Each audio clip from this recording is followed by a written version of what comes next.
हम कथा सुनाते शिरडी के साईनाथ की, हम कथा सुनाते शिरडी के साईनाथ की। ये साईं ज्ञानेश्वरी है, ये साईं ज्ञानेश्वरी है शिरडी के साईनाथ की। ये साईं ज्ञानेश्वरी है पुण्य कथा मेरे शिरडी के साईनाथ की। हम कथा सुनाते शिरडी के साईनाथ की। ये साईं ज्ञानेश्वरी है पुण्य कथा शिरडी के साईं नाथ की। ओम साई राम। स्वागत करता हूं आपके अपने चैनल पे। मैं हूं रामचंद्र गुप्ता, सह सचिव श्री साई बाबा सेवाश्रम, करगी रोड, कोटा, जिला बिलासपुर, छत्तीसगढ़ से। आज हम आपको श्री साई ज्ञानेश्वरी अध्याय 7 श्री साई का ऐश्वर्य की आगे की कथा को बाबा के समक्ष सुनाने जा रहे हैं। और यह कथा हमें यह पाठ करने का आदेश इस धाम के संचालक व परम प्रिय मानस शिष्य श्री कैलाश चंद्र गुप्ता जी के आदेशानुसार संसार में फैले इस परेशानियों को दूर करने के लिए बाबा की द्वारकामाई में यह पाठ साईं को सुनाने का आदेश प्राप्त हुआ है, ताकि बाबा ऐसा चमत्कार दिखाएं जो शिरडी में दिखाया था अपने जीवन काल में, और सभी भक्तों के संकट और कष्ट को दूर करे। तो चलिए प्रारंभ करते हैं इस पावन कथा को।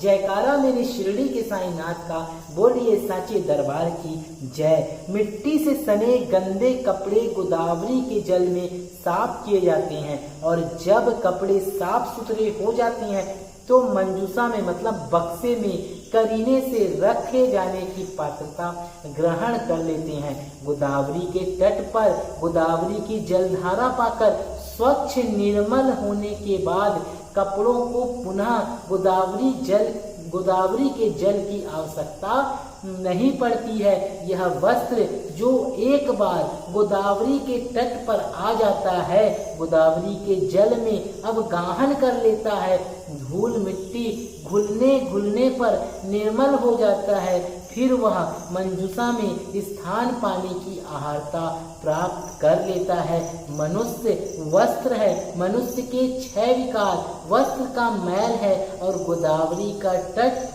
निष्ठा है, गोदावरी की धारा सद्गुरु की कृपा है, मंजूसा मोक्ष है। और 6 विकारों से मनुष्य कितना ही मैला क्यों ना हो जाए, उसके मन में सद्गुरु के प्रति निष्ठा पैदा होते ही उसे सद्गुरु की कृपा की पावन धारा मिलनी शुरू हो जाती है। पावन धारा उसके सारे विकारों को धोकर उसे पवित्र पावन कर देती है, और उसे मोक्ष के द्वार की मंजूसा तक पहुंचा देती है। हे साईनाथ, आपके पद दर्शन करना गोदावरी में स्नान करने के समान है। एक बार पद दर्शन करते ही व्यक्ति के मनोविकार घुलने लगते हैं और शुद्धिकरण होने लगता है। आप व्यक्ति के मन को पूर्णतः शुद्ध कर पवित्र पावन बनाने में पूर्णतः समर्थ हैं।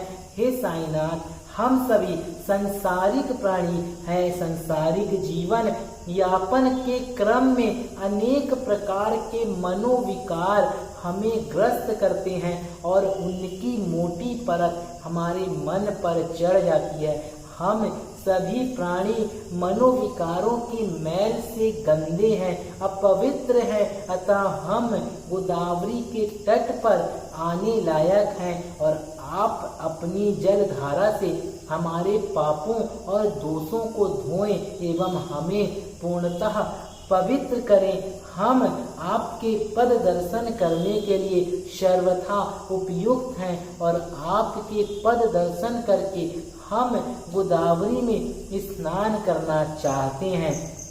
गोदावरी का जल विपुल है, शुद्धिकरण की उसमें पूर्ण क्षमता है।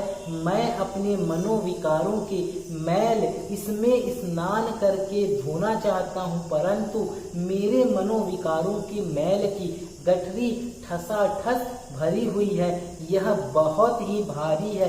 कहीं ऐसा ना हो कि गोदावरी का जल मैल की भारी गठरी को पूर्णतः धो पाने में समर्थ ना हो।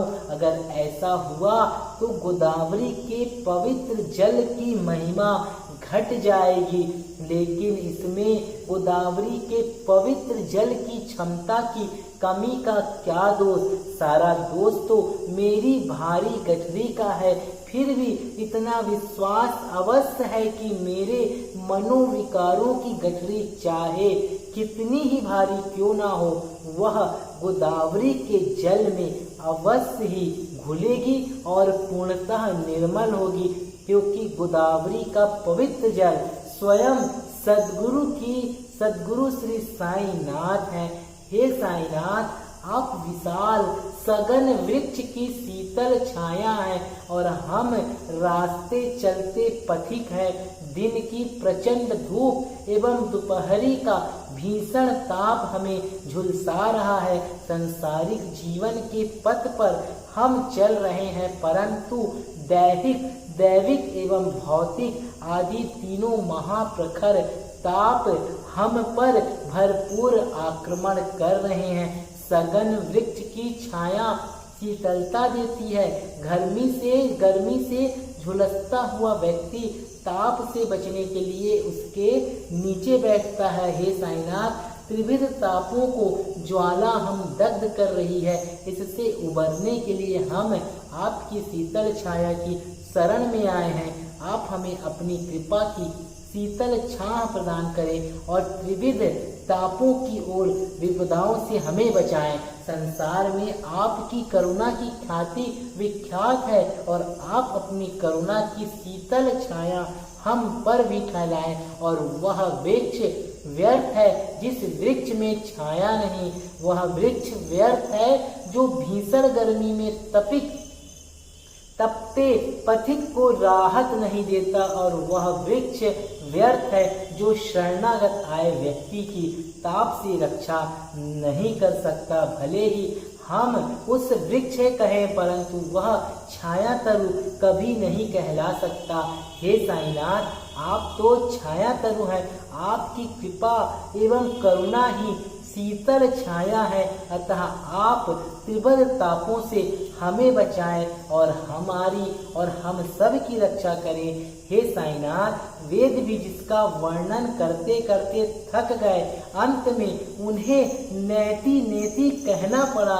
अपनी असमर्थता व्यक्त करते हुए उन्हें यह स्वीकार करना पड़ा कि ईश्वर का गुणानुवाद इतना ही नहीं है, अभी और भी है, और उसे पूर्णतः व्यक्त कर पाना संभव नहीं है। वही ईश्वर आप हैं। आप चलते फिरते ब्रह्मा हैं और आपके सदृश और कोई दूसरा ब्रह्मा नहीं है।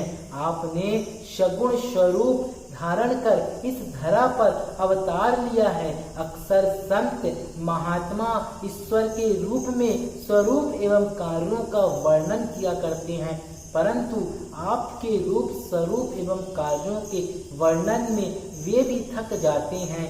संपूर्ण वर्णन वे भी नहीं कर पाते और अपनी असमर्थता के कारण लज्जा एवं संकोच को महसूस करते हैं। देखा आपने, साईं ने कितनी सुंदर उपदेश स्तवन मंजरी का है ये, और साईं ज्ञानेश्वरी में इसे बताया गया है।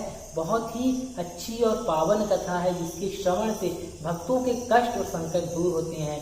तो आप भी अपने जीवन में आ रही परेशानियों को दूर करने के लिए साईं ज्ञानेश्वरी का साप्ताहिक पाठ अवश्य करें।